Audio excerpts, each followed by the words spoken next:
అందరికీ నమస్కారం. మీరు చూస్తున్నారు Sage Telugu YouTube channel. Ambedkar మనుస్మృతిని ఎందుకు తగలబెట్టాడు? 1927వ సంవత్సరం డిసెంబర్ 25న డాక్టర్ బాబాసాహెబ్ అంబేద్కర్ గారు మనుస్మృతి అత్యంత దుర్మార్గమైన క్రూరమైన సిద్ధాంతాలు కలిగి ఉన్నది అని భావించి తగులుబెట్టాడు. తన తరువాత తన స్నేహితుడైన బ్రాహ్మణుడి చేత రెండవ వాడిగా తగలబెట్టించాడు. మనుస్మృతి చేసిన తప్పులు ఏమిటి? విద్యా హక్కు వేలాది సంవత్సరాలుగా మన దేశంలో శూద్రులకు, దళితులకు, ఆదివాసీలకు, మహిళలకు విద్యా హక్కు లేకుండా మనుస్మృతి చేసింది. ఈ 4 వర్గాలను పీడిత వర్గాలు అని అన్నాము.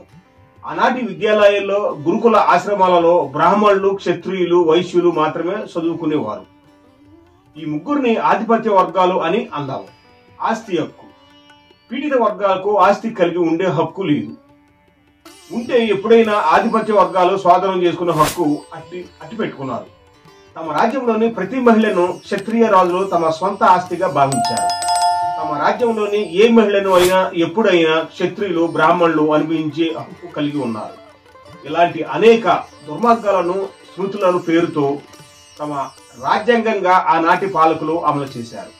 దీని ఫలితంగా చాటుగా చదువుకున్న శూద్రులు నాలుకలు తగ్గొచ్చారు.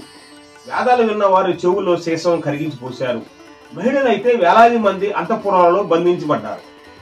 పీడిత వర్గాల కూడబెట్టి సంపాదించిన ఆస్తులు దోపిడి దొంగల వల్లే దోచుకున్నారు.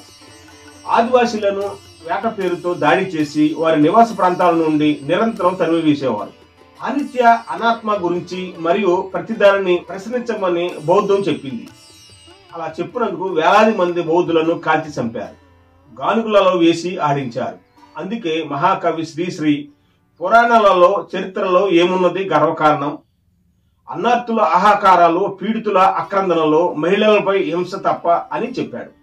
ఈ స్మృతులు అమలు ఫలితంగా మధ్యయుగాల్లో సతీ అనేది మహిళలను సజీవ దహనం చేసే అమూర్షంగా మారింది.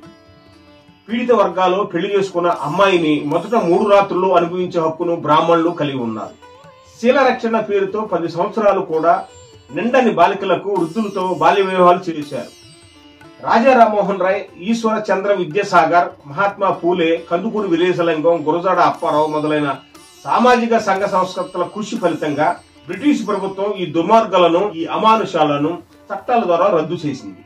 వీటిని రద్దు చేయించిన మహనీయుడు, రద్దు చేసిన బ్రిటిష్ ప్రభుత్వానికి భారత ప్రజల రుణపడి ఉన్నారు.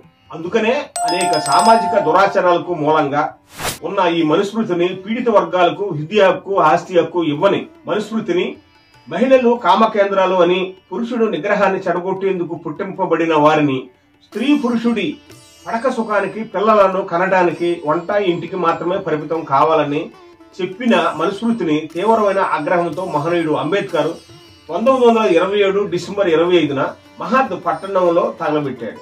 తాను రాసిన భారత రాజ్యాంగంలో పీడితులకు విద్యా హక్కు, ఆస్తి హక్కు, మహిళలకు అనేక హక్కులు కల్పించారు. పై విషయాల పట్ల తన నిబద్ధతను చాటుకున్నాడు. మన దేశ ప్రజాస్వామిక విప్లవానికి అంబేద్కర్ పునాదులు వేశారు. అంబేద్కర్ స్ఫూర్తిని మనం తీసుకోవాలి. తన భావజాలం కలిగిన బ్రాహ్మణుడిని కూడా తన కార్యక్రమాలలో భాగస్వామ్యం చేసిన అంబేద్కర్ ఆలోచనను అంగీకరించే ఆధిపత్య కులాల నుండి వచ్చిన వారిని మీరు ఆధిపత్య కులాల వారు అని కొందరు అంబేద్కర్ వాదులు చేదరించుకుంటున్నారు.